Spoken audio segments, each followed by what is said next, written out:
Hi everyone, study IQ के learning platform पे आप सबका स्वागत है। आज हम उत्तराखंड के दिसंबर 2020 के करंट अफेयर्स करने जा रहे हैं। हमने नवंबर 2020 ऑलरेडी कवर कर लिया है। दिसंबर 2020 का आज हम पार्ट 1 करेंगे। ये करंट अफेयर आपके आने वाले उत्तराखंड के डिफरेंट गवर्नमेंट एग्जाम्स के लिए यूजफुल होगा, सो वीडियो को ध्यान से देखिएगा। मेरा नाम रवनीत कौर है और ये मेरा टेलीग्राम चैनल है रवनीत कौर ऑफिशियल। अगर आप एसोसिएट होना चाहते हो तो रवनीत कौर ऑफिशियल पे एसोसिएट हो सकते हो। वीडियो को शुरू करते हैं। सबसे पहला क्वेश्चन क्या है, आपको बताना है मानेश्वर टेम्पल जो है वो कौन से सिटी में है उत्तराखंड के। ये टेम्पल न्यूज में था और इस टेम्पल की बहुत बड़ी इंपॉर्टेंस क्या है कि ये 1400 एडी में चांद डायनेस्टी ने बनाया था। क्वेश्चन ऐसे आ सकता है कि मानेश्वर टेम्पल कौन सी डायनेस्टी ने बनाया था, तो चांद डायनेस्टी ने बनाया था। और सबसे बड़ी खासियत ये है कि इसको अब आर्कियोलॉजिकल सर्वे ऑफ इंडिया ने अंडरटेक कर लिया है। क्यों कर लिया है? ताकि इसको कंजर्व किया जा सके, क्योंकि यहाँ पे क्या हो रहा था, रेगुलरली इस टेम्पल का डिटीरियोरेशन हो रहा था, ये टेम्पल खत्म हो रहा था धीरे धीरे। तो इसको प्रिजर्व करने के लिए पूरी तरह से आर्कियोलॉजिकल सर्वे ऑफ इंडिया ने अब इसको अंडरटेक किया है, तो इसलिए ये टेम्पल इंपॉर्टेंट है। तो आपको बताना है कि ये कौन सी सिटी में है उत्तराखंड के। इसका सही आंसर क्या है, ये चंपावत सिटी में है। ठीक है, चंपावत में है ये टेम्पल, मानेश्वर टेम्पल उत्तराखंड की चंपावत में। और मैंने आपको पहले भी बताया था कि चंपावत जो है उसका बॉर्डर नेपाल के साथ टच होता है। आपको पता होना चाहिए नेपाल और चाइना के साथ कितने डिस्ट्रिक्ट्स का बॉर्डर टच होता है उत्तराखंड के। ये हम ऑलरेडी नवंबर के करंट अफेयर्स में बहुत बार कवर कर चुके हैं। नेक्स्ट क्वेश्चन क्या है, रेप्टाइल्स को और स्मॉल एनिमल्स को एक्सीडेंट से बचाने के लिए क्या किया गया है, एक ब्रिज, इको ब्रिज जिसे हम कहते हैं। ये आपको दिखाई दे रहा है, जैसे ये पेड़ है, उधर भी एक पेड़ होगा, ये इको ब्रिज है। अब किसी भी अगर रेप्टाइल या स्मॉल एनिमल को आना होगा तो इस ब्रिज से आएंगे, ना कि नीचे से। तो इससे क्या होगा, एक्सीडेंट नहीं होगा। इसको प्रिवेंट करने के लिए पहला इको ब्रिज जो है उत्तराखंड में बनाया गया है, जिसकी लेंथ कितनी है, 90 फीट, और इसकी विड्थ कितनी है, 5 फीट। बहुत इंपॉर्टेंट है लेंथ और विड्थ भी। तो आपको ये बताना है कि ये कौन से डिस्ट्रिक्ट में बनाया गया है। ये उत्तराखंड का सबसे पहला इको ब्रिज है, तो इसलिए हमारे लिए इंपॉर्टेंट है। क्वेश्चन सीधा आएगा, उत्तराखंड का पहला इको ब्रिज कहाँ बनाया गया, कौन से डिस्ट्रिक्ट में। तो इसका आंसर क्या है, ये नैनीताल डिस्ट्रिक्ट में बनाया गया है। इस ब्रिज के बारे में 2-3 बातें आपको और ध्यान रखनी है कि नैनीताल की रामनगर फॉरेस्ट डिवीजन जो है, ठीक है, अब उस फॉरेस्ट डिवीजन ने इस ब्रिज को बनाया है। और एक चीज और, अब देखिए ये एक रोड है ना, तो ऑब्वियसली ये एक हाईवे है। तो आपसे क्वेश्चन ये आ सकता है कि कौन से हाईवे पे ये ब्रिज जो है वो बनाया गया है। ये कौन सा हाईवे है, ये है काला ढूंगी और नैनीताल हाईवे। हाईवे भी इंपॉर्टेंट है, हर एक पॉइंट इंपॉर्टेंट है, प्लीज नोट इट डाउन। काला ढूंगी नैनीताल हाईवे पे ये जो है ये ब्रिज बनाया गया है, जिसकी जो लेंथ है वो 90 फीट है। नेक्स्ट क्वेश्चन क्या है, बॉर्डर रोड ऑर्गेनाइजेशन ने एक लॉन्ग टनल जो कि अंडरग्राउंड है उसका कंस्ट्रक्शन कंप्लीट किया है। ठीक है, और ये चंबा टाउन में बनाई गई है। रोड कौन सी है जिसपे ये बनाई गई है, ऋषिकेश धरासू रोड पे बनाई गई है, जिसको NH94 भी कहा जाता है। अब देखिए NH94 न्यूज में आया है, तो क्वेश्चन क्या आ सकता है कि ऋषिकेश धरासू जो रोड है वो कौन सा नेशनल हाईवे है, तो वो 94 हाईवे है। ठीक है, पहला क्वेश्चन तो ये हो गया इसमें से। सेकंड आ सकता है कि ये जो लॉन्ग टनल बनाई गई है चंबा टाउन में, ये किसने बनाई है, तो ये बॉर्डर रोड ऑर्गेनाइजेशन ने बनाई है। आपको क्वेश्चन में डाल देगा कि उत्तराखंड गवर्नमेंट ने बनाई है, तो वो गलत हो जाएगा, तो बॉर्डर रोड ऑर्गेनाइजेशन ने बनाई है। तो आपको और ये किसका पार्ट है, ये 4 धाम परियोजना का पार्ट है, जिसके अंडर हम डिफरेंट रोड्स, रेलवे जो है वो प्रॉपर्ली कंस्ट्रक्ट करेंगे।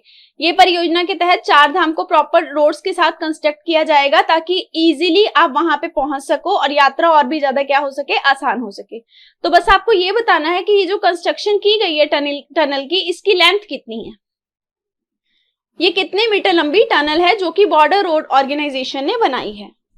इसका सही आंसर क्या है, ये 440 मीटर लंबी टनल है। ठीक है, और ये NH94 पे बनाई गई है। Very important. अगर हम 4 धाम परियोजना की बात कर रहे हैं, ठीक है, तो इसके ये 4 धाम परियोजना का मिनिस्ट्री कौन है जो इसको हेड कर रहा है, तो वो है मिनिस्ट्री ऑफ रोड। और ये अप्रोक्सीमेटली 12,000 करोड़ का प्रोजेक्ट है, 12,000 करोड़ रुपए का प्रोजेक्ट है। ठीक है, सो नेक्स्ट क्वेश्चन, अब आपको बस ये बताना है कि पहली बार उत्तराखंड में कौन से टाइगर रिजर्व में जो कि गाइड्स रखे गए हैं नेचर के लिए, वो फीमेल रखी गई हैं। ये देखो आपको फोटो दिखाई दे रहा है ना, ये सारी क्या है, फीमेल गाइड्स हैं। बस आपको ये बताना है कि कौन से टाइगर रिजर्व में उत्तराखंड के पहली बार फीमेल गाइड्स रखी गई हैं, ताकि जेंडर इक्वालिटी को टूरिज्म सेक्टर में भी प्रमोट किया जा सके, specifically in wild life tourism. इसका सही आंसर क्या होगा, ये कॉर्बेट टाइगर रिजर्व में फर्स्ट टाइम फीमेल गाइड्स जो हैं वो रखी गई हैं। और अगर हम कॉर्बेट की बात करें, कॉर्बेट नेशनल पार्क की, तो ये जिम कॉर्बेट के नाम से है, जो कि एक हंटर थे, और ये इंडिया का ओल्डेस्ट नेशनल पार्क है। और इसका मैंने आपको पहले भी बताया था, ये 1936 में बना था एज अ हेले नेशनल पार्क। पहले का इसका नाम क्या था, हेले नेशनल पार्क। इंपॉर्टेंट है, कॉर्बेट बहुत ही ज्यादा न्यूज में रहता है, very very important. Next question क्या है, आपको ये बताना है कि उत्तराखंड गवर्नमेंट कौन से फील्ड के लिए जियो टैगिंग जो है वो शुरू करेगी। जियो टैगिंग का मतलब क्या होता है कि ज्योग्राफिकली पूरी तरह लोकेट और मैपिंग करी जाएगी उन जगहों की, ठीक है। इससे क्या होगा, वहां की चीजों को प्रॉपर्ली कंजर्व किया जा सकता है ताकि बेटर कंजर्वेशन हो सके। और ये क्यों किया जा रहा है, एक नेशन वाइड प्रोजेक्ट चल रहा है किसका, स्पेस एप्लीकेशन सेंटर का, जो कि अहमदाबाद में है। अब आपको क्वेश्चन ऐसे भी आ सकता है कि स्पेस एप्लीकेशन सेंटर जो है वो कहाँ पे है, वो अहमदाबाद में है, और कंजर्वेशन जो है उसके लिए ये जियो टैगिंग है चलाई जा रही है। बस आपको बताना है कि कौन सी जगह है स्पेसिफिकली, जैसे कि नेशनल पार्क के लिए किया जा रहा है, या फिर टाइगर रिजर्व के लिए किया जा रहा है, या फिर वेटलैंड्स के लिए किया जा रहा है, किसके लिए हम ये कंजर्वेशन कर रहे हैं और जियो टैगिंग जो है वो कर रहे हैं, ये उत्तराखंड गवर्नमेंट कर रही है। और बस आपको ये पता होना चाहिए किस प्रोजेक्ट के अंडर कर रही है, जो कि स्पेस एप्लीकेशन सेंटर का प्रोजेक्ट है अहमदाबाद का। जो क्या करने जा रहे हैं, वो कर रहे हैं कि हमें जितने भी all across the country wetlands हैं उनको प्रॉपर्ली क्या करना है, मॉनिटर करना है, उनके बारे में इंफॉर्मेशन को गैदर करना है। अब आपको यहां से तो हिंट मिल ही गया होगा कि स्पेस एप्लीकेशन सेंटर जो है वो वेटलैंड की इंफॉर्मेशन को अगर कलेक्ट कर रहा है, तो उत्तराखंड की जो गवर्नमेंट है उसने जियो टैगिंग भी वेटलैंड के लिए ही शुरू की होगी, क्योंकि वो उसी प्रोजेक्ट में कंट्रीब्यूट करके अपने वेटलैंड का सारा डाटा देगा स्पेस एप्लीकेशन सेंटर को, ताकि स्पेस एप्लीकेशन सेंटर उस डाटा को पूरी तरह कलेक्ट करके प्रॉपर कंजर्वेशन जो होता है वेटलैंड का उसको सक्सेसफुल कर सके। और ये आपको फोटो में जो दिखाई दे रहा है, ये एक्चुअल में कौन सा कंजर्वेशन रिजर्व है, ये है आसन वेटलैंड कंजर्वेशन रिजर्व, जो कि उत्तराखंड का है। हमने पिछले करंट अफेयर में करा था कि आसन कंजर्वेशन रिजर्व जो है उत्तराखंड का, वो पहली रामसर साइट बनी है उत्तराखंड से, ठीक है। उत्तराखंड की सबसे पहली रामसर साइट कौन सी है, आसन कंजर्वेशन रिजर्व, वेरी इंपॉर्टेंट, ये हम कर चुके हैं। नेक्स्ट क्वेश्चन क्या है कि उत्तराखंड का जो इंडस्ट्रियल डिपार्टमेंट है वो एक्सपोर्ट हब्स को सेटल करेगा, और सारे डिस्ट्रिक्ट्स में, टोटल डिस्ट्रिक्ट्स कितने हैं, 13 डिस्ट्रिक्ट्स में ये एक्सपोर्ट हब्स जो हैं वो सेटल किए जाएंगे। इनमें किया क्या जाएगा, जो लोकल प्रोडक्ट्स हैं उनको क्या किया जाएगा, प्रमोट किया जाएगा। अब आप समझो, हम लोकल प्रोडक्ट्स को अगर प्रमोट कर रहे हैं तो जो स्मॉल हमारे इंडस्ट्रियल यूनिट्स हैं वो क्या करेंगे, ग्रो करेंगे, ठीक है, क्योंकि उनको एक हम डोमेन दे देंगे जिसमें वो क्या कर सकते हैं, अपने छोटे छोटे एरियाज के प्रोडक्ट को भी एक्सपोर्ट करके वर्ल्ड फेमस कर सकते हैं, ठीक है। जैसे हर एक जगह की कोई ना कोई चीज फेमस होती है, नागपुर का ऑरेंज फेमस है, ऐसे ही करके उत्तराखंड क्या है, अपने 13 डिस्ट्रिक्ट्स के डिफरेंट लोकल प्रोडक्ट्स को फेमस करेगा एक्सपोर्ट हब्स के थ्रू, और इसमें एग्रीकल्चर प्रोड्यूस को भी फेमस किया जाएगा। लेकिन आपको बस ये बताना है कि ये जो एग्रीकल्चर प्रोड्यूस फेमस किया जाएगा, उसके लिए उत्तराखंड की गवर्नमेंट ने कौन सा ब्रांड नेम चूज किया है, कि किस ब्रांड के अंडर उत्तराखंड का जो एग्रीकल्चर प्रोड्यूस है वो सेल किया जाएगा। अब ब्रांड भी मायने रखता है। अगर हम एक चीज नोटिस करें तो हमें पता है कि बासमती के राइस है ना, इंडिया गेट के बहुत अच्छे मतलब कईयों को लगते हैं, तो ये ब्रांड नेम जो है ना ये इसी मायने में है। बस आपको ये बताना है कि एग्रीकल्चर प्रोड्यूस के लिए कौन सा ब्रांड नेम जो है वो उत्तराखंड यूज करने वाला है। उसका आंसर क्या होगा, होली हिमालयाज। होली हिमालयाज जो है वो as a brand name for agriculture produce used किया जाएगा by the Uttarakhand government. Next question है, आपको ये बताना है कौन सी स्टेट गवर्नमेंट जो है वो मधुग्राम को सेटअप करेगी हर एक डिस्ट्रिक्ट में। मधुग्राम, ये देखिए आपको दिखाई दे रहा है ना, शहद, उसकी प्रोडक्शन को इंक्रीज करना, ताकि एपीकल्चर जो है, जो कि शहद का बिजनेस होता है, उसको स्टेट में और भी ज्यादा प्रमोट किया जा सके। इसका आंसर क्या है, उत्तराखंड। हमने पिछला वाला जो क्वेश्चन किया उसमें क्या था, लोकल प्रोडक्ट्स को फेमस किया जाएगा, है ना। इस हिसाब से अगर हम देखें तो कौन से डिस्ट्रिक्ट या कौन से एरिया का उत्तराखंड का सबसे फेमस है हनी, तो वो कौन सा है डिस्ट्रिक्ट या फिर कौन सा एरिया है? ऋषिकेश।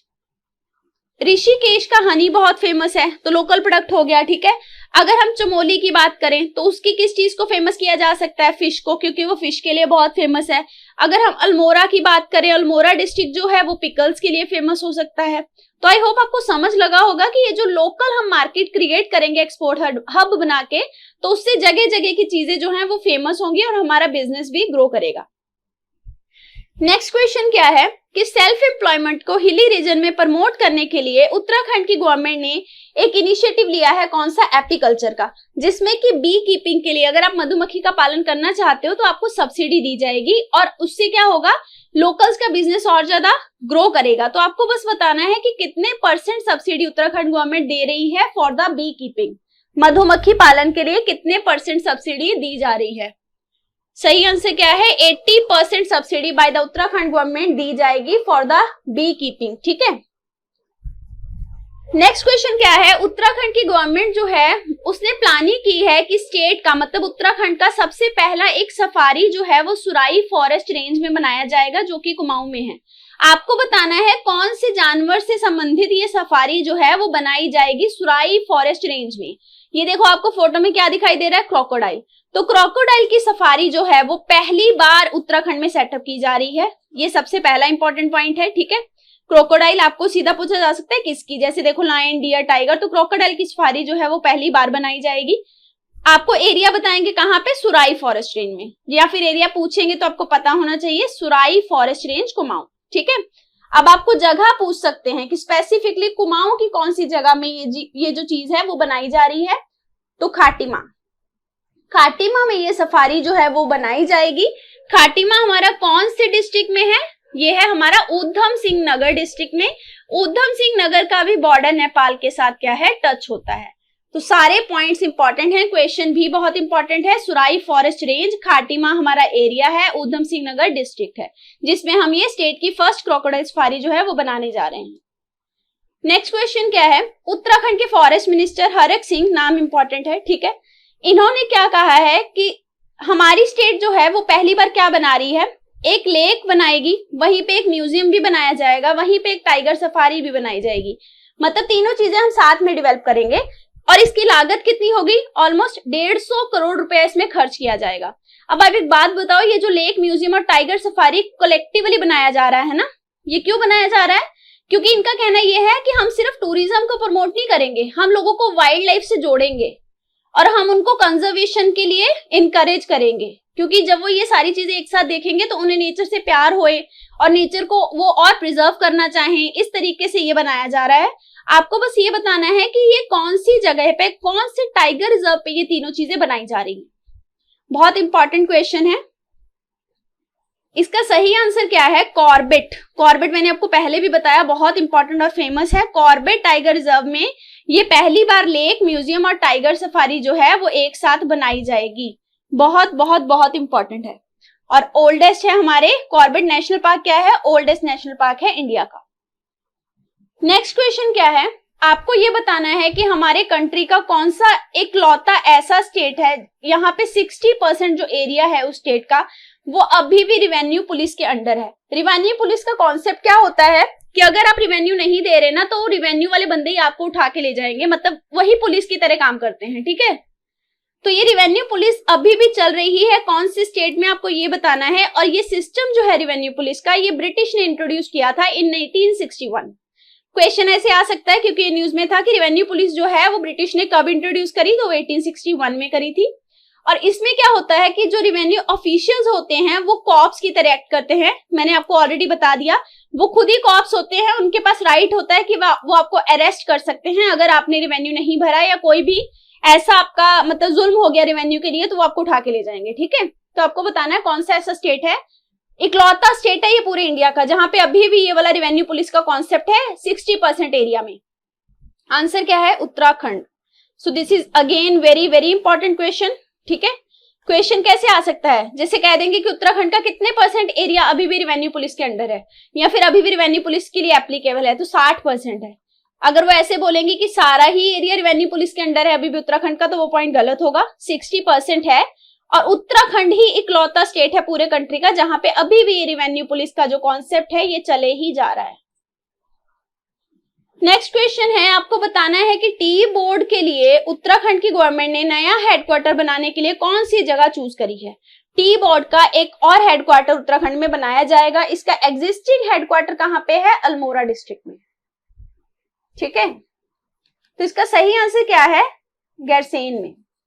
इंपॉर्टेंट है, हमने देखा था गैरसैंण बहुत बार हम पढ़ चुके हैं पिछली वीडियोस में भी। इस जगह पे टी बोर्ड ऑफ उत्तराखंड का हेडक्वार्टर भी जो है वो बनाए जाने के बारे में सोचा जा रहा है।